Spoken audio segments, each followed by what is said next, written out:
Hi and welcome to the discrete structure. इस session पे almost chapter 1 के last topic proof पर हम पहुंच चुके हैं, जो कि हम इस वीडियो सेशन पे डिस्कस करेंगे। कोशिश होगी कि एक या दो वीडियोस के अंदर हम इसे डिस्कस कर लें, लेकिन बेस्ड ऑन द रिक्वायरमेंट हम वेरिएशन रख सकते हैं काउंट ऑफ दी वीडियोस पर। तो फर्दर वीडियो को स्टार्ट करने से पहले बताता चलूँ कि प्रूफ बड़ा ही इंपॉर्टेंट टॉपिक है और ये आपको उसी वक्त बेहतर तरीके से समझ में आएगा जब इससे रिलेटेड तमाम प्रीवियसली वीडियोज़ आपने वॉच की हुई होंगी। तो आप यूट्यूब पर आने के बाद फहद हुसैन CS से सर्च करने के बाद मेरे यूट्यूब चैनल पर पहुँच सकते हैं। इसके प्लेलिस्ट पर जाओगे जहाँ डिफरेंट डिसिप्लिन्स की वीडियोस मौजूद हैं, विद ईज आप इन तमाम को वॉच कर सकते हैं। इसके अलावा इन वीडियोस पे इस्तेमाल होने वाले content related material which mean presentation, slide और कोड इफ रिक्वायर्ड, वो फ्रीली अवेलेबल हैं मेरे ब्लॉग fahadhusaincs.blogspot.com पर, जहाँ पर आने के बाद इन तमाम चीज़ों को फ्रीली डाउनलोड करके यूज़ किया जा सकता है।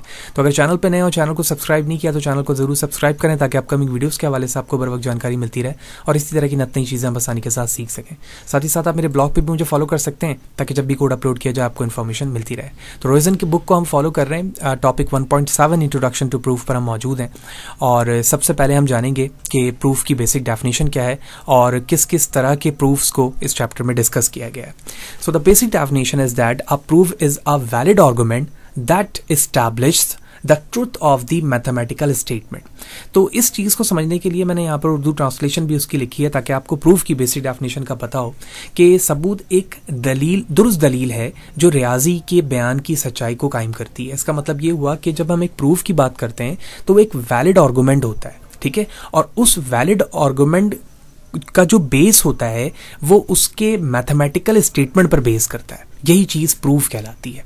अब इस प्रूफ के अंदर हमें किन किन चीजों की जरूरत पड़ती है, यानी हम किसी भी स्टेटमेंट को या वैलिड आर्गुमेंट को जब मैथमेटिकली प्रूव करना चाहते हैं तो उनके लिए हमें कुछ इंग्रेडिएंट्स की जरूरत होती है।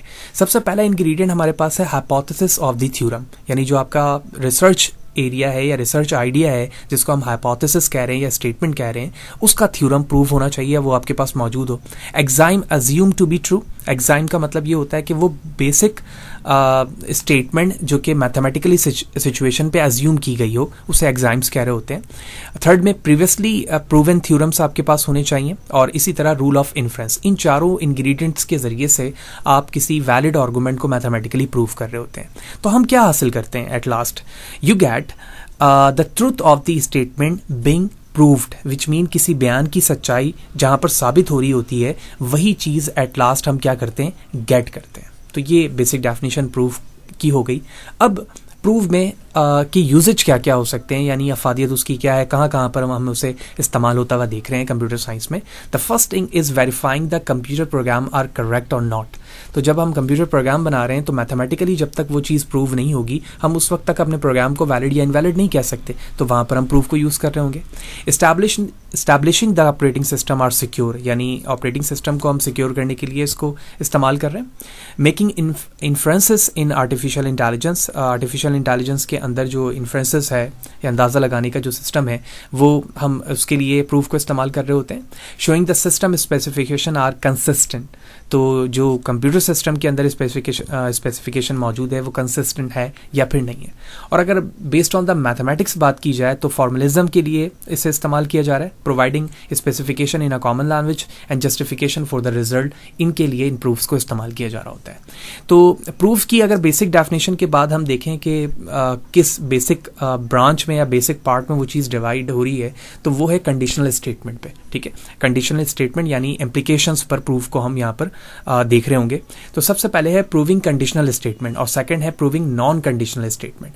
तो कंडीशनल स्टेटमेंट के अंदर मेजरली दो टाइप्स हैं जिसको हम डायरेक्ट प्रूफ और इनडायरेक्ट प्रूफ कहते हैं। इनडायरेक्ट को फिर मजीद दो टाइप्स में डिवाइड किया गया है, proof by contrapositive and proof by contradiction. तो कोशिश करूंगा कि मैं इस सेशन के अंदर डायरेक्ट प्रूफ की तमाम एग्जाम्पल विद डेफिनेशन डिस्कस कर सकें, जबकि हम प्रूविंग नॉन कंडीशनल स्टेटमेंट की बात करें तो उसमें मल्टीपल्स चीज़ें आ सकती हैं। इनडायरेक्ट प्रूफ हो सकता है, if and only if proof हो सकता है, constructive versus non constructive proof हो सकते हैं, existence proof, existence and uniqueness proof, disproof, counter example, contradiction, existing statement and proof involving sets हो सकते हैं। तो अब जब करेंगे हम डायरेक्टली प्रूफ यानी डायरेक्ट प्रूफ पर कि डायरेक्ट प्रूफ क्या है। तो ये सारी चीज़ें डायरेक्ट प्रूफ पे जाने से पहले मैंने इसलिए बताई हैं ताकि आपको आइडिया रहे कि प्रूफ क्या है, हम क्यों पढ़ रहे हैं, किस तरह के स्टेटमेंट पे ये चीज़ें इस्तेमाल होती हैं, वो ताकि जब डायरेक्ट प्रूफ की डेफिनेशन के बाद जब हम एग्जाम्पल्स पे जाएंगे तो बड़े अच्छे तरीके से हमें चीज़ें समझ में आएंगी। तो डायरेक्ट प्रूफ ये कहता है कि this proof is based on the implication और कंडीशनल स्टेटमेंट, ठीक है। P implies Q जिसे हम पढ़ रहे होते हैं, क्या है ये? The first step is the assumption that P is true, यानी पहले assumption पर हमने ये सपोज किया है कि जो P है वो ट्रू है। Subsequent step constructed using rule of the inference, जो सब्सिक्वेंट स्टेप्स होंगे वो किसके जरिए से बनेंगे? वो रूल ऑफ इन्फ्रेंस के जरिए से बनेंगे। रूल ऑफ इन्फ्रेंस क्या होता है? वो सारी चीजें हम ऑलरेडी डिस्कस कर चुके हैं प्रीवियस टू प्रीवियस सेशन के अंदर। And the final steps showing that Q must be true, यानी फाइनल स्टेप पर हमें रूल्स के मुताबिक क्या करना है? इस तरह से अपने रूल ऑफ इन्फ्रेंस को अप्लाई करना है प्रूव में कि Q जो है वो भी क्या हो जाए? ट्रू हो जाए। Further, a direct proof is one of the most familiar form of proof. We use it to prove a statement of the form if P then Q, यानी ये एक मोस्ट फेमिलियर प्रूफ मेथड है जिसमें हम क्या statement को prove करना चाहते हैं? if P then Q और P implies Q, which we can write by this direction as well. The method of the proof is to take an original statement P which we assume to be true, यानी हम जब original statement लेंगे P तो assume करेंगे कि वो true है, यही चीज पॉइंट नंबर 1 पे भी हमने देखा, and use it to show directly that another statement Q is also true, यानी इसी स्टेटमेंट को हम डायरेक्टली यूज करते हुए देखेंगे, यही वजह है कि इसको डायरेक्ट प्रूफ कहा जा रहा है कि Q भी हमारा क्या आना चाहिए? ट्रू आना चाहिए। अब एग्जाम्पल देखेंगे डायरेक्ट प्रूफ की, सारी चीज़ें हमें समझ में आएंगी। मल्टीपल एग्जाम्पल है। सबसे पहले हमें जो स्टेटमेंट दी गई है जिसे हमें वैलिड प्रूफ करना है by using the approach of the direct proof, prove that the sum of the 2 odd integer, हमें क्या प्रूफ करना है कि हमारे पास 2 ऑड इंटीजर हैं और वो क्या होने चाहिए? इवन होने चाहिए। तो हमें इस क्वेश्चन को फर्दर सॉल्व करने से पहले ये चीज़ समझनी है कि अगर मैं किसी इवन नंबर की बात कर रहा हूँगा, ठीक है, तो मैं उस इवन नंबर को प्रूव करने के लिए लिखूंगा 2k। इसका मतलब ये होगा कि k की कोई भी वैल्यूज यहाँ पे लिखी जाए, जब उसे 2 से मल्टीप्लाई किया जाएगा तो आपके पास एट लास्ट जो वैल्यूज आएगी वो इवन ही आएगी। और जब मैं ऑड की बात करूंगा किसी जगह पे भी नंबर की, तो the basic logic will be 2k + 1। तो k के का मतलब ये है कि कोई भी नंबर्स जो आप फाइंड करना चाहते हैं कि वो ऑड है या नहीं, तो आप k की जगह वो नंबर लिखेंगे, उसको 2 से मल्टीप्लाई करके जैसे प्लस करेंगे तो एट लास्ट जो भी नंबर आएगा वो आपके पास ऑड आएगा। क्वेश्चन पे वापस आते हैं। तो हमें कहा गया है कि prove that the sum of 2 odd integer is even, 2 integer हमारे क्या होने चाहिए? इवन होने चाहिए। तो हमने 2 वेरिएबल एज्यूम किए m एंड n, जिसको हमने 2 ऑड इंटीजर कहा, ठीक है। और bye the definition of this मैंने 2 वेरिएबल्स जो एज्यूम किए हैं m और n, इसमें मैंने लिख दिया 2k + 1 और यहाँ लिख दिया 2l + 1। तो l k कोई भी वेरिएबल लिख सकते हैं क्योंकि ये सेम ना हो जाए, इसीलिए यहाँ पर l लिखा गया, and k and l both belongs to the integer. अब हमने क्या करना है? Based on the question sum of 2 integer, तो m और n को मैंने ऐड किया इस तरह से। जब मैंने ऐड किया तो ये वैल्यू हो गई 2k + 2l + 2, दोनों को हम ऐड कर रहे हैं। ऐड करने के बाद इन तीनों में से, इस स्टेप में तीनों में से मैंने 2 को कॉमन लिया, तो वैल्यूज आ गई k + l + 1। अब इस फॉर्म को मैं चाहूं तो किसी वेरिएबल के फॉर्म पे लिख सकता हूं, यानी मैं कह सकता हूं for example let suppose r = k + l + 1, ठीक है। इस तरह से मैं कोई भी वेरिएबल ले सकता हूं, लेकिन अगर मैं किसी भी वेरिएबल के बराबर इसे रखूं तो इस प्लेस पर मैं वेरिएबल जैसे लिखूंगा तो ये ऑलमोस्ट, अगर आप देखें तो ये इस इवन के फॉर्मूले के बराबर हो गया। 2r = 2k, चाहे तो आप यहां पर k लिख दें, कोई इशू नहीं है। Where r = this one belongs to integer, so here we can say that m + n is even। और यही चीज हमें प्रूफ करनी थी कि जब मैं 2 ऑड नंबर को ऐड करूं तो उनका सम क्या आना चाहिए? इवन आना चाहिए, और वो चीज यहां पे प्रूव हो गई। That is said to be a proper example of the direct proof. Again आगे चलेंगे। Prove that if n is an integer, even integer, हमें ये प्रूव करना है कि n हमारे पास एक इवन इंटीजर है। इस बिहाफ पर -1 की पावर n किसके बराबर होनी चाहिए? 1 के बराबर होनी चाहिए। ये चीज हमें प्रूव करनी है बेस्ड ऑन दिस, यानी हमें p दिया गया है, इस बिहाफ पे हमें q को ट्रू प्रूफ करना है। यही चीज यहाँ पे भी कह सकते हैं कि इसे हमें p कहा गया था और इस q को, इवन को हम q कह रहे थे और इसे हमें डायरेक्टली प्रूफ कर रहे हैं यहाँ पर, ठीक है। तो सबसे पहले तो हमें रिकॉल करना है कि इवन के लिए मैं क्या लिख रहा था? 2k, ठीक है ना, यही लिखा था हमने लास्ट एग्जाम्पल में भी 2k। तो इस बिहाफ पे मैंने सपोज किया कि n is an even integer, then n = 2k, क्योंकि ये इवन है तो हम n = 2k लिख सकते हैं, ठीक है। अब -1 की पावर n है, तो मैंने -1 जहां पर n लिखा हुआ था वहां पर 2k लिख दिया। अब -1 पर जब मैं स्क्वायर करूंगा तो ये +1 हो जाएगा, और +1 के ऊपर k को लिखें और k की कोई भी वैल्यूज आप लिखेंगे, यानी k को 100 लिखें, 0 लिखें, वटएवर कुछ भी लिखें, तो एट लास्ट आपके पास हमेशा वैल्यू क्या आएगी? 1 आएगी, और यही चीज हमें प्रूव करना था। तो इसका मतलब ये हुआ कि हमने सक्सेसफुली ये प्रूव कर लिया कि अगर आपके पास n एक इवन इंटीजर है तो -1 की पावर n हमेशा 1 के बराबर आएगी। ये प्रूव हो गया डायरेक्ट प्रूफ के जरिए से। आगे चलेंगे। Prove that the product of an even integer and odd integer, यानी हमारे पास ये प्रूव करना है कि हमारे पास एक इवन इंटीजर है और एक ऑड इंटीजर है। ठीक है, तो दोनों को जब हम क्या कर रहे हैं, प्रूव दैट प्रोडक्ट, दोनों का प्रोडक्ट ले रहे हैं, ठीक है, तो वो क्या आना चाहिए, इवन आना चाहिए। ठीक है, देखेंगे भाई। सपोज करते हैं दो variable m is an even integer और n is a odd integer. तो मैंने इवन के लिए यहां पर क्या लिखूंगा, 2k, वो चीज मैंने लिख दिया, और ऑड के लिए 2k + 1 लिखते हैं। तो वेरिएबल सेम से बचने के लिए हमने लिख दिया 2l + 1, दोनों वेरिएबल हो गए। अब हमें इनका प्रोडक्ट निकालना है यानी मल्टीप्लाई करना है, तो मैंने लिखा m.n, तो 2k.2l + 1, तो ये 2k ऐसे आया।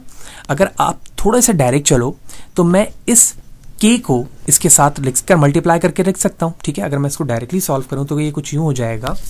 तो हम डायरेक्टली कुछ यूं कर सकते हैं, जैसे ये लिखा हुआ है ना 2k.2l, तो आप यूं कर लो कि 2 को सेपरेट करो, तो क्या बच जाएगा, मल्टीप्लाई के बाद k, फिर मल्टीप्लाई और फिर ब्रैकेट का 2l + 1, राइट। तो क्या मैं इस पूरे पार्ट को जो यहाँ पर मौजूद है डायरेक्टली किसी वेरिएबल के बराबर ले सकता हूं? तो मैं कहता हूं कि ये बराबर है r के। तो अब क्या बच जाएगा, 2.r, वही चीज मैंने लिख दी। अब जैसे ही मैंने 2.r लिखा तो क्या ये 2k के बराबर नहीं है जहां पर हम इवन के बराबर ले रहे होते थे ऐसे? ठीक है, चीज प्रूव हो गई। और यहां पर मैंने क्या दिया कि hence m.n is even proof. तो प्रोडक्ट लिया हमने एक इवन इंटीजर का और ऑड इंटीजर का, और जब दोनों के प्रोडक्ट लिए तो वो हमें क्या रिटर्न कर दिया, उसने इवन रिटर्न कर दिया। तो इसका मतलब ये हुआ कि ये वैल्यूज हमें p पे दी जा रही थी और उसके बिहाफ पर हमें कहां पर जाना था, उस इवन q पे जाना था, और वो चीज भी मैंने यहाँ पर ट्रू कर दी। इंडिविजुअली हमने 3 एग्जांपल्स देखी डायरेक्ट प्रूफ की। चौथी एग्जांपल में मौजूद है, prove that the square of an even integer is even, यानी अगर आप एक इवन इंटीजर का क्या करें, स्क्वायर करें, ठीक है, तो वो स्क्वायर क्या आना चाहिए, इवन ही आना चाहिए। ठीक है, तो हमने सपोज किया कि n is an even integer, एक n है हमारा इवन इंटीजर, तो क्योंकि मैं इसे इवन के लिए कर रहा हूं तो मैं n = 2k लिख सकता हूं। अगर ये ऑड होता तो 2k + 1 लिखता। ठीक है, अब मुझे प्रूफ करना है इसके स्क्वायर के लिए, तो मैंने n स्क्वायर कर दिया। n स्क्वायर का मतलब है 2k का स्क्वायर, तो 2k का स्क्वायर का मतलब है 4k स्क्वायर। 4k स्क्वायर में से अगर मैं चाहूं तो 2 को कॉमन लेकर इस तरह से लिख सकता हूं। तो अगर मैं 4k में से 2 बाहर निकालूं तो ये 2 बच गया, k स्क्वायर का कैसे रहेगा। इस 2k स्क्वायर को डायरेक्टली किसी वेरिएबल के बराबर लिया जा सकता है, जैसे मैंने p लिख दिया, तो ये बराबर हो गया 2.p के। तो 2.p एक्चुअली बराबर है 2k के, जो कि बराबर होता है किसके लिए, इवन के लिए। और यही चीज हमें प्रूफ करनी थी कि जब आपके पास कोई इवन इंटीजर हो और आप उसका स्क्वायर करें तो भी वो क्या आना चाहिए, इवन आना चाहिए, और वो चीज हमने यहाँ पे प्रूफ कर दी। Very simple. सो 4 एग्जाम्पल्स अभी हमने देखे, और इन चारों एग्जाम्पल्स के हमने देखा कि डायरेक्ट प्रूफ को किस तरह टेक्निकली हमें प्रूफ करना होता है बेस्ड ऑन दी इंटीजर या फिर ऑड इंटीजर नंबर्स, इधर वो प्रोडक्ट के फॉर्म पर हो या एडिशन के फॉर्म पर हो, और जो रिक्वायर्ड सोल्यूशन है उसके मुताबिक हम उसे प्रूफ करेंगे। So prove that if n is an odd integer then n square is an odd integer. ये यहाँ पर सारे स्टेप्स दिखाए जा रहे हैं, लेकिन हम डायरेक्टली इस चीज़ को समझते हैं तो हमें ये चीज़ समझना हमारे लिए आसान होगा। ठीक है, तो इन स्टेप्स को फॉलो करेंगे हम ताकि ये चीज़ समझना आसान हो। तो क्या कहा जा रहा है, if n is an odd integer, हमारे पास n क्या है, ऑड इंटीजर है, तो मैं ये कह सकता हूँ n = 2k + 1। ठीक है, पहले स्टेप में। Then n square is an odd integer, और अगर मैं इसका स्क्वायर करूं तो ये चीज क्या आनी चाहिए, ऑड इंटीजर आनी चाहिए। ठीक है, वेरी सिंपल, हम यहीं से काम शुरू कर लेते हैं। तो अगर मैं 2k + 1 का स्क्वायर करूंगा तो ये हो जाएगा 4k, यानी 2k का स्क्वायर प्लस 2ab, तो ये हो गया 4k और ये हो गया +1, राइट। इस तरह से हम कर सकते हैं। अगर आप इन दोनों ब्रैकेट में देखो तो इनमें से मैं चाहूं तो 2 कॉमन ले सकता हूं, राइट, इनमें से 2 कॉमन ले सकता हूं। तो मैंने लिखा 2, तो कॉमन वैल्यूज क्या आ गई यहाँ पर, यह आ गया 2k स्क्वायर प्लस 2k, और ये जो +1 था, क्योंकि मैं यहां से कोई कॉमन नहीं ले रहा हूं तो डायरेक्टली मैंने यहाँ क्या लिख दिया, +1 लिख दिया। अब इस फॉर्म को, यानी ये जो यहाँ पर बचा हुआ है, ये जो बॉडी है, इसको मैं चाहूं तो किसी वेरिएबल से रिप्रेजेंट कर सकता हूं। मैंने कहा this body is equal to m, यानी m = 2k² + 2k। तो क्या मैं ऐसे लिख सकता हूं अब 2m + 1, और जैसे ही मैंने 2m+1 लिखा that is equivalent to 2k+1। तो जब ये 2k+1 आया तो इसका मतलब ये हुआ कि इसका जो n² आना चाहिए वो क्या आना चाहिए था, ऑड इंटीजर, और यही चीज हमें रिटर्न हुई है इंटीजर की, एंड हेंस प्रूव दैट। इसी स्टेप्स को यहाँ पर करके स्टेप बाय स्टेप बताया गया, जो कि हमने डायरेक्टली इन चीज़ को यहाँ पर कर लिया क्योंकि हमने 4 एग्जांपल्स की थी, तो हमें स्टेप समझ में आ गए कि हम किसी प्रॉब्लम को किस तरह से सॉल्व करेंगे। आगे चलेंगे। Prove that if n is an odd integer then n³ plus n is even as well. Very simple, जिस तरह से वहां पर हमने स्क्वायर के लिए ऑड किया था, यहाँ पर n³ प्लस n को इवन कहा जा रहा है। तो n हमारे पास क्या है, ऑड इंटीजर है, तो ऑड इंटीजर का मतलब है n equal to 2k+1। Very simple, n equal to 2k+1 लिख दिया। प्रूफ करना है n³ plus n is even. तो n प्लस n³ को मैं डायरेक्टली चाहूं तो इस तरह से लिख सकता हूं कॉमन लेकर, क्योंकि इन दोनों में से अगर मैं n कॉमन लूं, इसकी बात कर रहा हूं मैं, ये चीज प्रूफ करनी थी मुझे, तो n जब कॉमन लूंगा तो ये हो जाएगा n² प्लस 1। ठीक है, n की जगह वैल्यू पुट करते हैं तो 2k+1 प्लस 1, ये 2k+1 कॉमन यहाँ पर 2a प्लस b के स्क्वायर से ओपन हुआ तो 4k² प्लस 4k+1 प्लस 1, और 2k+1 वैसे ही रहा। इनको मैंने सिंप्लीफाई किया तो ये +1 प्लस 1 2 के बराबर हो गया। अब यहाँ से मैं 2 को कॉमन ले सकता हूँ तो 2k² प्लस 2k आ गया, और यहाँ से इस 2 को मैं बाहर लेकर आ गया। इस 2 को जब मैं बाहर लाया ना, ये वाले 2 को, तो ये जो पूरी बॉडी है, ये जो बॉडी है, इसका मतलब हुआ ये जो 2 यहाँ था ना, तो ये अंडरस्टूड है कि इससे मल्टीप्लाई और उसके बाद ये 2k+1 से भी होगा, तो चाहूँ तो मैं 2 को पहले ले आता हूँ, तो उसके बाद 2k+1 आ गया, फिर ये 2k² प्लस 2k+1 आ गया। तो अब मैं चाहूँ तो इस पूरे बॉडी को किसी वेरिएबल के बराबर ले सकता हूँ। तो मैंने कहा कि ये वेरिएबल m के बराबर है, तो एट लास्ट अब हमारे पास रिजल्ट क्या आएगा, 2m। तो क्या ये इवन के बराबर आ गया? बिल्कुल, इवन की वैल्यू यही होती है। अगर यहाँ पर ऑड होता तो हमें 2m+1 की जरूरत पड़ रही होती। आप चाहें तो इस m की जगह कोई वैल्यू पुट करें या फिर इस स्टेप में वैल्यू को पुट करें, आपके पास एट लास्ट इवन ही नंबर प्रूफ होकर या रिजल्ट के फॉर्म पर आएगा। तो इस तरह से हम डिफरेंट एग्जाम्पल्स में डायरेक्ट प्रूफ को देख रहे हैं, और ये तमाम एग्जाम्पल कराने की वजह ये है ताकि आप अच्छे तरीके से डायरेक्ट प्रूफ की एग्जाम्पल्स को समझ सकें और एग्जाम में किसी तरह के भी क्वेश्चन आए बड़े आसानी के साथ कर सकें। नेक्स्ट क्वेश्चन है हमारे पास, if x is an even integer.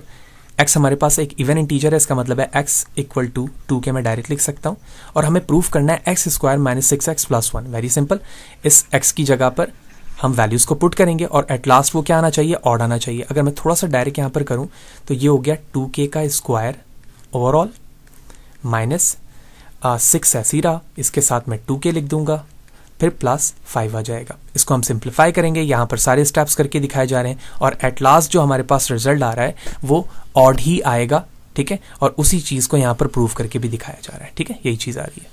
तो मैं थोड़ा सा यहाँ पर फास्ट चलाऊँ, और क्योंकि ये सारी चीज़ें हम देख चुके हैं, वैल्यू पुट करने के बाद आप उसको सिंप्लीफाई करेंगे, और सिंप्लीफाई करने के बाद चीज़ें कॉमन लेके आप किसी वेरिएबल से रिप्रेजेंट करेंगे, तो 2k+1 या 2m+1 के फॉर्म आपके पास बिल्ड हो रहा होगा। That's it.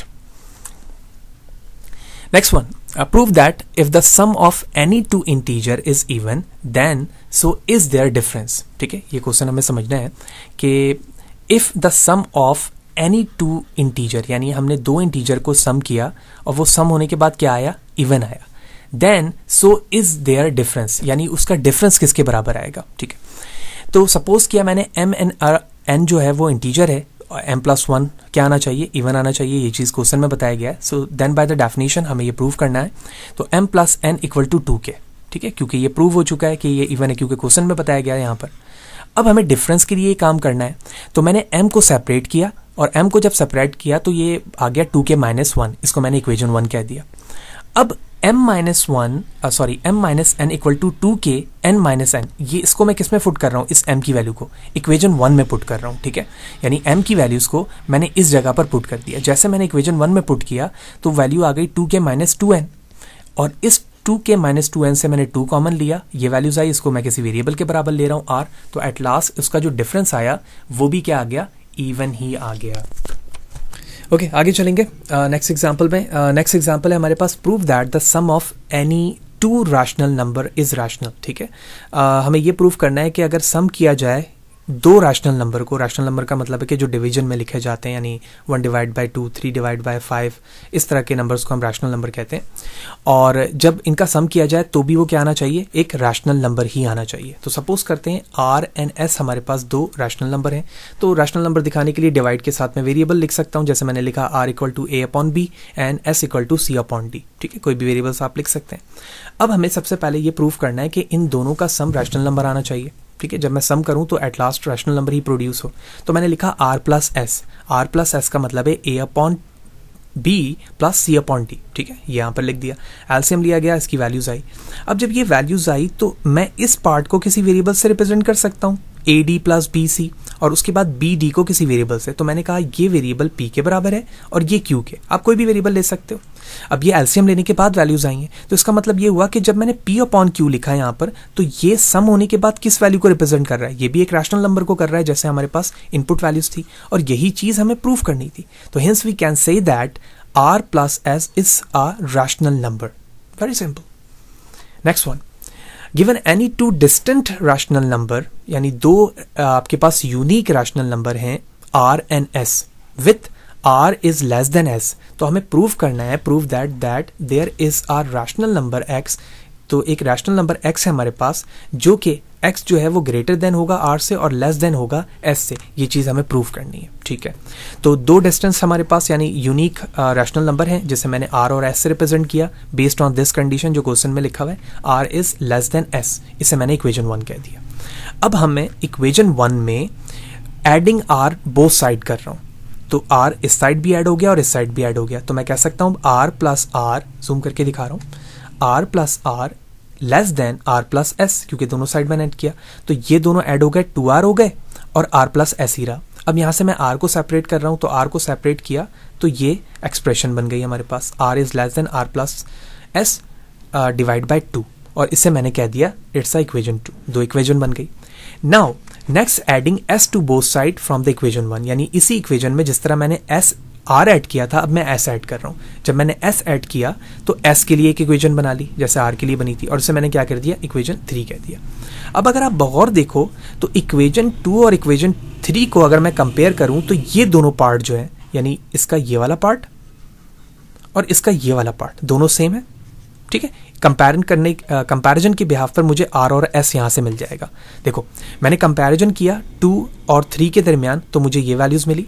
So we can say that the sum of the two rational number is also a rational, therefore r plus s is rational, also the quotient of a rational by the non-zero rational is a rational, therefore r plus s divided by 2 is a rational, क्योंकि ये r plus 2 divided by s 2 आ रहा है ना दोनों में common, तो ये एक रैशनल नंबर है।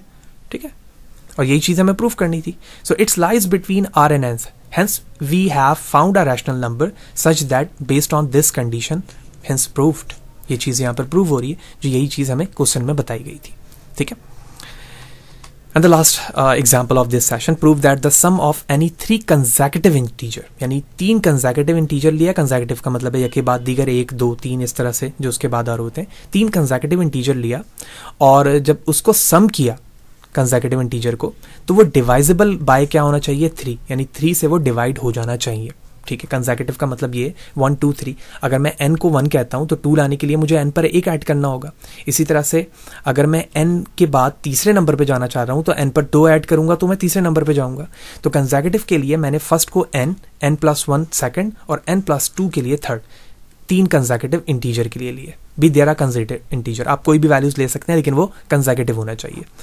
जब मैं तीनों को सिंप्लीफाई कर रहा हूं तो हमें जो इक्वेशन मिल रही है form this 3n plus 3, in equation या एक्सप्रेशन में से मैं 3 को कॉमन ले सकता हूं, तो n प्लस 1 आ गया। इस n प्लस 1 को आप किसी वेरिएबल के बराबर ले सकते हैं, m ले लें, k ले लें, मैंने k ले लिया। तो एट लास्ट जो वैल्यू आई वो किसके बराबर आई, 3 के, और जब वो 3 के वैल्यूज आई है तो hence the sum of 3 consecutive integer is divisible by 3।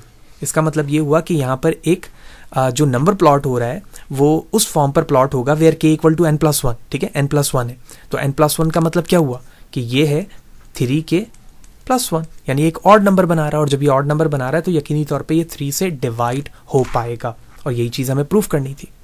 तो this session is very long, लेकिन इसके अंदर हमने तफसीलन जाना कि प्रूफ क्या है, डायरेक्ट प्रूफ किस तरह से इम्प्लीकेशन पर बेस करते हैं, उनके किस तरह के क्वेश्चंस हो सकते हैं और बड़े आसानी के साथ आप उसे सॉल्व कर सकते हैं अगर लॉजिकली आपको इवन एंड ऑड का मतलब पता हो in the form of the equation 2k+1 और 2k, और उसके बिहाफ पर आप उसकी डिफरेंट एग्जाम्पल कर सकते हैं। लेकिन फिर भी अगर कोई सवाल है, कोई चीज़ समझ में नहीं आई है, कमेंट सेक्शन पर ज़रूर पूछें, कोशिश करूँगा मैं इस हवाले से आपको बर वक्त जवाब दे सकूँ।